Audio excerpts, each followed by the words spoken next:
All right, welcome back here, everyone, for Q&A. So a few questions, quite a few questions actually, came in through text and old-fashioned note card here. So I'll just start with a couple questions about the cantus itself and its structure, and then we'll get into some questions around the specific hymns. So the first one is, can you tell us a little bit more about the committee that you've referenced? Oh, sure. Doug Wilson, Ben Zorns, and David Erb. Any other questions? So, yeah, I mean, they're all three from Christ Church Moscow. I think back in 2000, 2001, Doug was there, and he gave it all over to Dr. Schuler, Louis Schuler, who essentially they trusted him to tell them music that they ought to know and love. Now, this time they have a lot more faculty out there who have a lot more wisdom than I have and experience. But sadly, a lot of them don't have a lot of time. So that's why I ended up being de facto the guy who they went to for tunes, because I have time and I have, as you can tell, great passion for hymns. So they were the committee in the sense that they said yes or no to everything. But how do I say this? Well, I guess the best way to say it is 50% of this hymnal wouldn't be here if it wasn't for me. So, I mean, I sound like I'm bragging, but what I'm saying, they were my suggestions. All right, thank you. So another question is around the format of the Psalms section. So can you tell us more about the choice to say from Psalm X and what that means, especially when it's poetic or metric, things like that? The committee wanted that to be uniform, so all of them say from. My choice would have been to differentiate between those that are, well, some of them actually are distinguished. The ones that are through composed that are strictly from Psalm 15, you'll notice, like, for instance, number 30 doesn't have a title. It's just called Psalm 15 because it is Psalm 15 word for word. The rest are considered to be hymns based on the Psalms. I would have said based on Psalm 16 for some and from Psalm 16 for others and Psalm 16 for others, but the committee just wanted them to be uniform. Good. All right.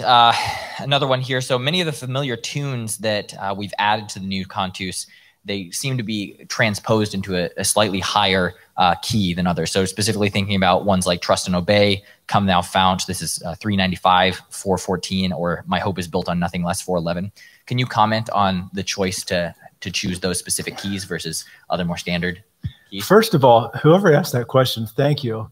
That was very perceptive. I didn't know if anyone would notice that. The reason for it is because I want to perpetuate part singing. And when only the sopranos and the tenors in a congregation are singing the melody, it wants to be higher because they have higher voices. To lower the key puts it into the range so that everybody can sing the melody and everyone's comfortable singing the melody. People with high voices, the low parts of the tune hurt to sing, and the people with low voices, the high parts of the tune hurt to sing. But if you're singing in parts, then you're singing in a range that was designed for your voice. So that's the simple answer. We wanted to perpetuate part singing, and thank you for noticing. All right, wonderful. Got to continue to learn to sing more parts there. All right, so we have a few questions around some specific selections here. So back in the beginning of your talk, first page or two of the cantus, you mentioned some of the words in Psalm 1 and 2, so that would be hymn number 2 and 3 in the book were changed. Can you tell a little bit more about those changes from the original wording to the wording we have now? The changing in Psalm 1, number 2, had to do with putting the emphasis on the wrong syllable. Blessed now the man in the ways of ungodly men, putting the emphasis, a strong emphasis on a weak syllable. That was just shifted around a little bit. Plus, Psalm 1 doesn't actually say blessed now the man. It says blessed is the man. So that's why we changed that. Psalm 2 is a bit of a different story where one man in particular complained about Doug Wilson's poetry, putting Christ on the road to Zion rather than he is actually in Zion. So thus I have set my king upon the path that upward winds to Zion, my own treasure, as if he's still making his way to Zion. Rather than rewriting both the lines, Doug thought it was sufficient to change the word yet have I set to yet so I set. I don't know that it makes a huge difference, but that was his choice. All right. So Psalm 43, which are numbers 85 and 86. You mentioned in your talk that you recommended the tune of 85 to the words of 86. Can you expand on that a little bit more? I would have gone into more. I expanded on that at the Psalm tab.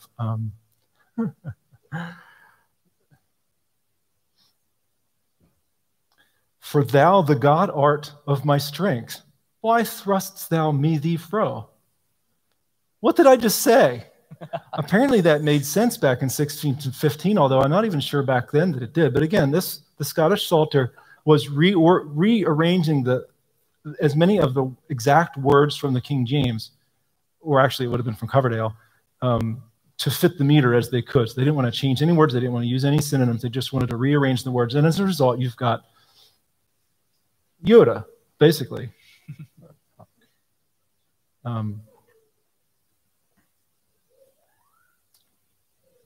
Yeah, so that's what it would be. Thou the God art of my strength, why thrust thou me thee fro? But a lot of people already know this tune to those words. Judge me, O God, and plead my cause, the first one, the Scottish Psalter one. So we had to put it in as it was. However, I wanted to suggest a different set of words for those who didn't already know those words, and I stuck it down at the bottom of the page. Same title, much superior poetry, actually briefer, not as expanded and sermonized even as the Scottish from Joel Barlow. But I didn't want to just use the same tune again, because you can present this psalm in a different light with a different tune. So that's why I used a different tune. You can learn both. So the main reason was the Yoda version, so 85, was so familiar to so many people that we couldn't just change the lyrics to that. Okay. Convoluted word order.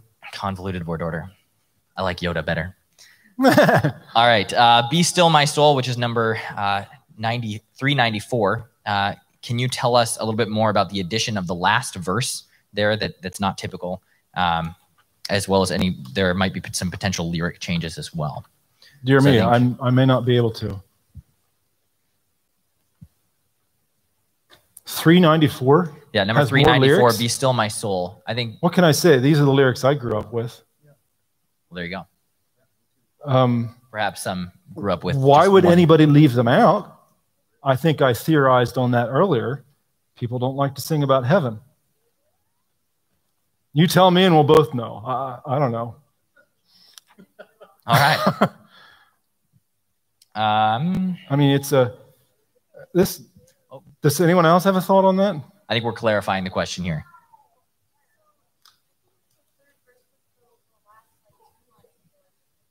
So in the third verse, there's a feeling of the last two lines being different from either that's a typo or it's a different version of the same tune. I think some phrases were reversed in order in various hymnals. I would love to say that I did it intentionally, but as you can see from the look on my face, I don't remember.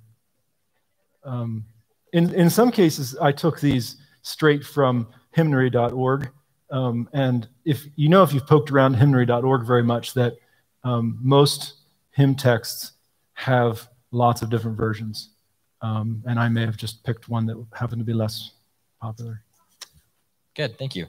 So another question here. Amazing Grace was added to the hymnal. Wonderful, glorious, when it was not in the previous cantus. So there are, this is a question around other hymns that were not added. Mm-hmm. So thinking specifically here about It Is Well With My Soul, mm-hmm. or Rock of Ages.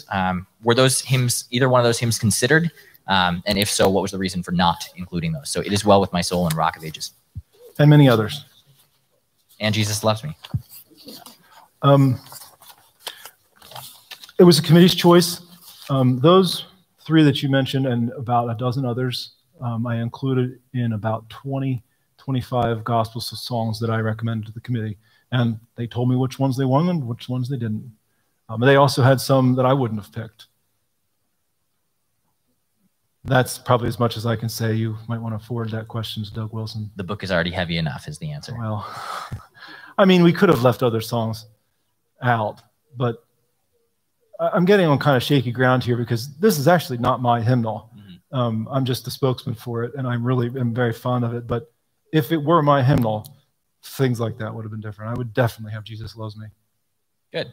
One more question around hymns not added, and this one's a little specific. Was Behold a host arrayed in white? That's a funeral hymn. I forgot about it. Okay. I totally forgot about it. I didn't even suggest it to the committee. What can I say? I'm human. Cantus 2030. Here we come. Well, definitely Cantus 2030. I'll tell you, as long as we're on this subject, I think that the future of hymn singing, as opposed to the future of congregational singing in general, which is probably going to be off of overheads, but the future of people who like to sing hymns is probably going to be on tablets like that. Because if you, when they get to be the price of a hardback hymnal or less, $5, $10 for one of them, and they're dedicated to just having hymns on it, you can have 100,000 hymns all available at the touch of a button. And then you don't have to make these terrible choices. I mean, not just choices between which hymns to include, but which tunes to use for which hymns. Because some people know, I skipped a lot of these, but some people know the tune Ellicombe. To me, that is I Sing the Mighty Power of God. But other people know it to Rejoice, All Ye Believers, or various and sundry other songs. You could have them all if you had it digital. We're not quite there yet technologically. I think the Cantus 2030 probably will be a tablet. All right. We'll see. Good predict. You heard it here, folks. Cantus 2030 on a tablet. And hopefully at that point, we'll have many Michael Owenses as well to help guide us through those so many selections. Yes, definitely. Someone who's better at this than I am, please step forward and help us out. All right. I am an enthusiastic amateur, not an expert. Let's see here. So we received a couple questions around tempo. The tempo that you chose for a number of the hymns was pretty clippy, which is fun. We have one question from a pianist specifically that's looking for advice for selecting the best tempo for hymns for congregational singing.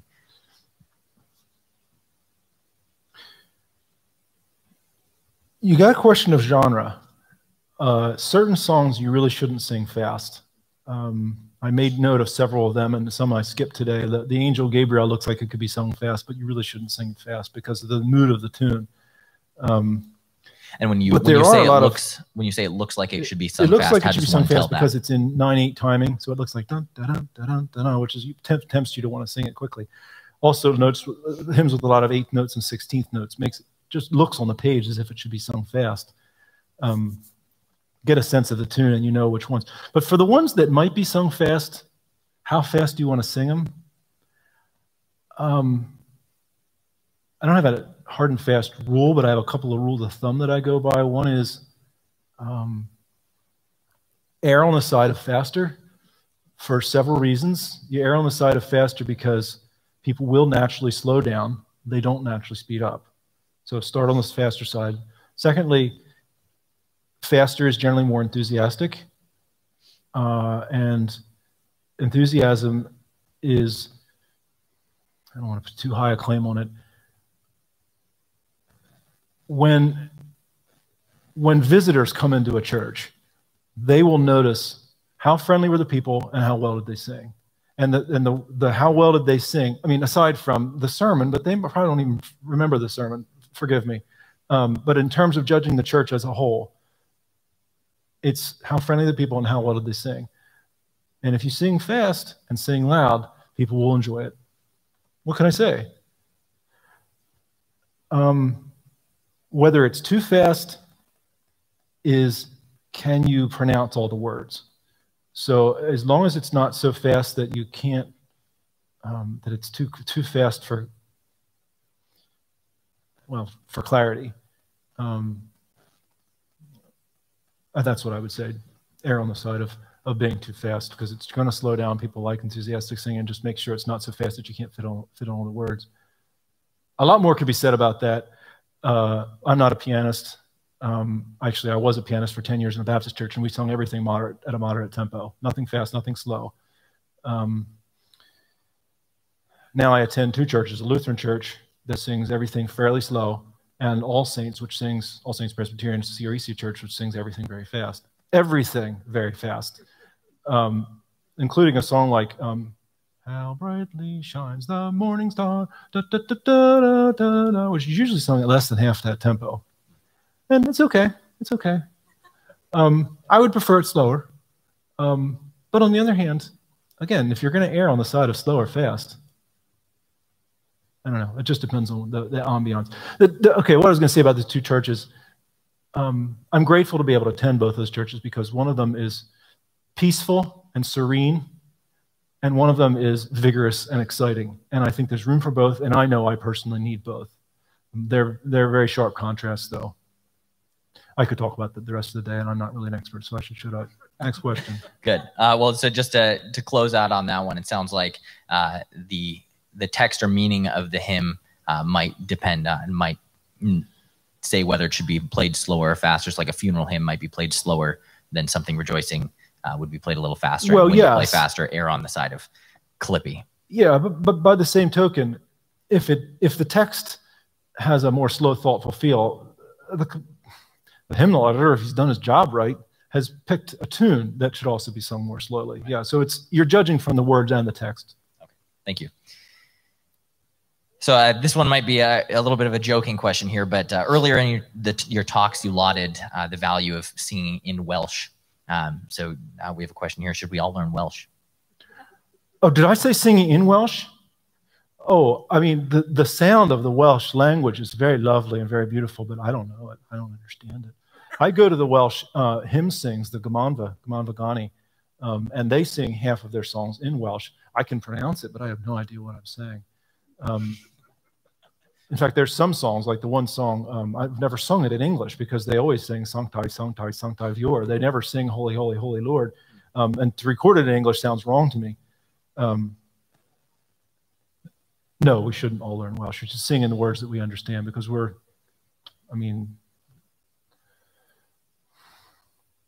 it's the people singing, and we sing in the language that we're speaking. We're not being entertained, and we're not entertaining anyone else. We are expressing ourselves.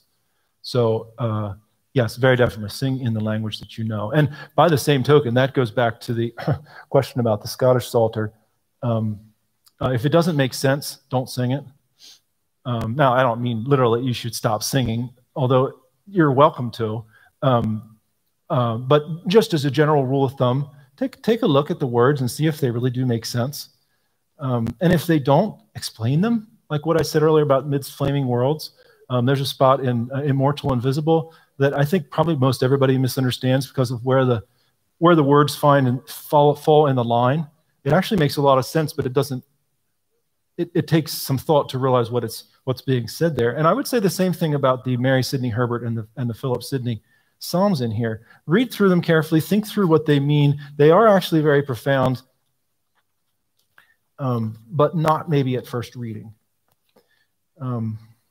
Yeah, and actually this could go along with what I said at the Psalm Tap about this book is an educational book. It's designed to be delved into, to have more than you would naturally expect to find in a hymnal, because we think that you'll like it and be benefited by it if you do. Good. We had a number of viewers who watched your Psalm Tap video. There's the introduction to the Cantus Christi 2020. And in there, it looks like you mentioned a situation where the best way, or no one could learn a song until maybe a year later after the mother of the family had played it each morning or week. Yeah. So can you talk about the importance of listening to the songs and potentially provide any resources for that? Oh, my goodness. Well, the trouble is there was a brief period of history, the 70s through the early 2000s, where it was very easy to get a selection of music and give it to somebody and say, listen to these once a day for a month, and you'll know them. You'll own them for life. And that was with cassettes and CDs. We could make our own cassettes and we could burn CDs. The era is gone. So if someone can tell me how to do that with modern technology, because everything is online now, can you get a playlist and give this to everyone in your congregation and say, listen to this every day, that's 20 songs or whatever, once a day for a month, and you'll own it. Now, I say that once a day for a month. I think technically if you've listened to something 21 times, you own it, but I just say 30 times for good measure. But it's really effortless. You don't even have to listen to it. I mean, you can't listen while you're asleep, you know what I mean? But if it's going in the background, it's going on in the background while you're doing other things, you don't have to look at the music. You don't even have to be paying attention to it. You'll get it. It has almost magical power. It kind of reminds me of what Archimedes said about give me a place to stand and a lever long enough and I'll move the world. You can do anything with the recording. You can learn anything. At the end of now I'm going to be preaching. At the end of the old Cantus, there were super, super complicated songs from Thomas Tallis, the Dorian service, not belonging to in any hymnal, I don't think. Way too complicated for a congregation. I couldn't sing them, and I needed to make recordings of them. So I bought recordings of them. I listened to them every morning before I went to work for a month. And then I sat down to recording them, and I knew them all. I mean, it still took some work because I didn't have the parts memorized. I had to read it, but it was easy, is my point. And those are hard songs. Better stop me. Yeah. We're using up the rest of the day on that one topic. So you mentioned, that the value is listening to them over and over, and you can get some playlists online potentially. Do you have any recommendations of anywhere to go online for glorious hymns? No, I'm asking for recommendations. So, for where to find good songs? Well, there's lots and lots of them on YouTube, but the question is how to sort them out.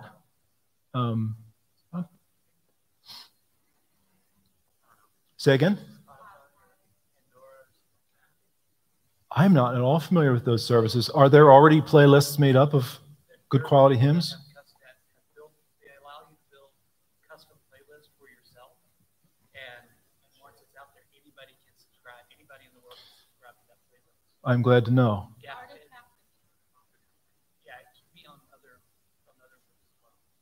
There are other services like that. I use Spotify in our home story with like a list of like Bach, Beethoven, Mozart in the background.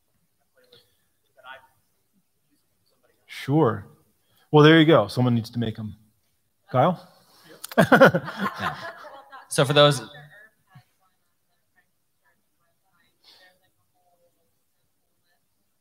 And if you start the first one, it'll just keep playing through all of them? Because that's the key. I mean, I can send a list of songs. I can even send 40 or 50 MP3s to all of you, but if you play one, it'll be done. Then you have to go and push play for the next one. I'm looking for a playlist. I'm sure it's done. You say Spotify, you can actually make playlists. You're hired.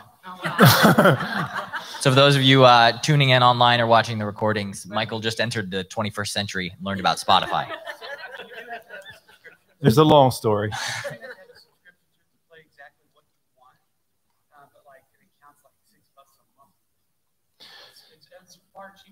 You can do the same thing on YouTube, can't you? You can, if you have a YouTube channel, you can make, and those are free. I just need to learn to do it. I am a little behind. I like CDs. CDs are great, bite-sized pieces. Yeah, I heard that. All right, so I think the last question, you might have already addressed this, but a number of us don't know how to read music or play the piano, yet there are 700 plus hymns in there. Is there any plan to have all of those recorded and available in parts? Or Oh, absolutely. It took me, thank you for asking this question, because I can give a plug for this without bragging.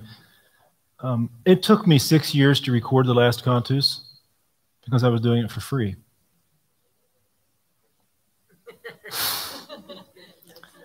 It'll probably take me 12 years to record this one at the rate that I'm going. What I do, in all seriousness, is good, solid, utilitarian recording. I listen to it for pleasure because I don't mind listening to the sound of my own voice, and I like to learn the new tunes. But quite frankly, when I've learned them, I don't listen to them anymore because I know them. I don't really listen to it for pleasure. Some people have said that they do. Good for them. That's fine. I would like my recordings, well, and my recordings also have another advantage, is that I can easily split out the parts. If you want to learn the tenor part, just send me an email, and I'll send you an MP3 with the whole song and all the parts, but your part louder than all the others. So you can still hear the other parts. You can see how it fits in, but you can hear your own part louder. Very easy to do. It takes a minute or so. So you've already recorded all of the songs from the previous Cantus. Where can we go to find those? Wordmp3.com. Wordmp3.com, and just search for Michael Owens. Noteworthy music. Noteworthy music. Yeah. There you go. There's a lot of other stuff on there. I got like 12. All right, we have about a minute or two left of Q&A. Those are all the questions that I was sent in. I'm looking at the audience here. Are there any other questions that I can repeat back to Michael so we have it for the recording? Kyle. I couldn't find the song, but one of the songs had a note, and it said, it had a passage from Acts that was referenced. I think it was a psalm. Just saying, yes. You know what I'm talking about? Yeah, that was my brother. So just to repeat for the recording here, there was a song with a reference to a verse in Acts, and you're wondering what that reference was. What was that about? You could look it up, then you'd know. But seriously, what you'd want to do there is look up. That was one of the metrical psalms. I can't remember which one it was, or I would answer your question more directly.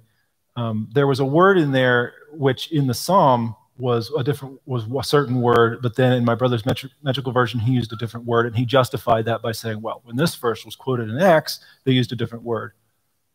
I think it was the word tongue for the word glory, or something like that.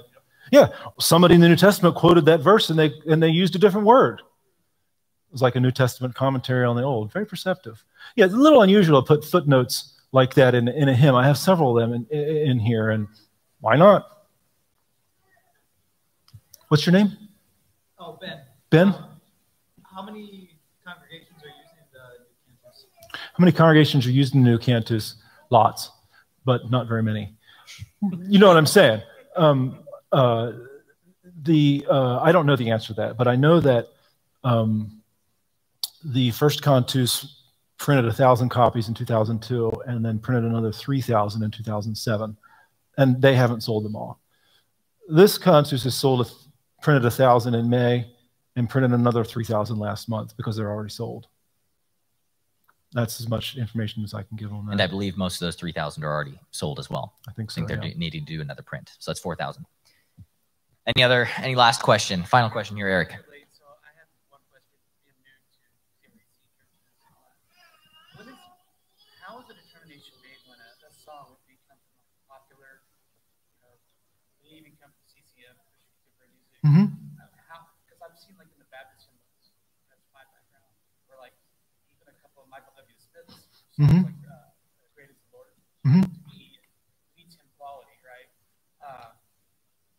How do you guys make the criteria as to what goes in and what is? I mean, is it always a committee vote, or when does it cross that line where it becomes, yeah, this is a song that's worthy to be included into a hymnal? I'm just curious. It's something I had never really thought about before today. Yeah. The answer to that, yes, thank you. Contemporary Christian songs and praise choruses, why would they be included and why would they not be included, and how is the choice made? The answer has to do with who we're marketing towards. If there's a church that would sing, how do I say this? There aren't many churches that would sing Genevan Psalms and Michael W. Smith. So if you're going to be all things to all people, the hymnal is going to be too heavy to hold. Because if you're going to pick any from that genre, which ones do you leave out? That's not a really good answer, though, because in this case, they left them all out, other than the one communion song that I mentioned, God at Man at Table. And in this particular case, it had to do with one committee member who said, absolutely not, nothing doing. And so he got his way. If I were making a hymnal, which I will say I actually am making a hymnal in the Cantus tradition right now as we speak, I would probably put 1 or 2% of that sort that you're talking about. Be exalted, O God, is one that comes to mind. There's Seek Ye First, possibly How Beautiful. Yeah, there's a number. I wouldn't say as many as 50, but maybe as many as 20. And they don't take up that much room. The only other thing I would say about that is there's a good possibility that 2% of the hymnal would be 50% of the copyright hassle. And that's always a consideration, too. So you mentioned you're working on your own hymnal. What might we keep tabs on that if there are any updates or when that finalizes? Do you have an email list or anything? No. This is actually the first I've talked about it publicly. Two things you heard here, folks. Yeah, Jordan Doolittle and I are doing it. I didn't actually intend to mention that. This is a Cantus conference, and it's being called the Treasury of Psalms and Hymns, and I'm expecting it to have 1,000 selections, hopefully thinner and lighter than this, with thinner paper. But again, this is a conference about the Cantus. I don't want it to be considered. This is important. I should say this. I don't want it to be considered a competitor to the Cantus. I would rather say that it is another in the same tradition that Dr. Schuller started with the Cantus, and I hope there are many others. I hope the Cantus 2002 spawns many imitators that will go in one direction or another. This is a Christchurch Moscow hymnal. The Treasury of Psalms and Hymns would not suit Christchurch Moscow as well as this. And there's another number of other churches in the CREC denomination that wouldn't use my hymnal and would use this. But I think there's some vice versa as well. That's probably as much as I should say at this point. All the time we have for questions today, so let's all give Michael a hearty round of applause. Thank you. Thank you, Michael.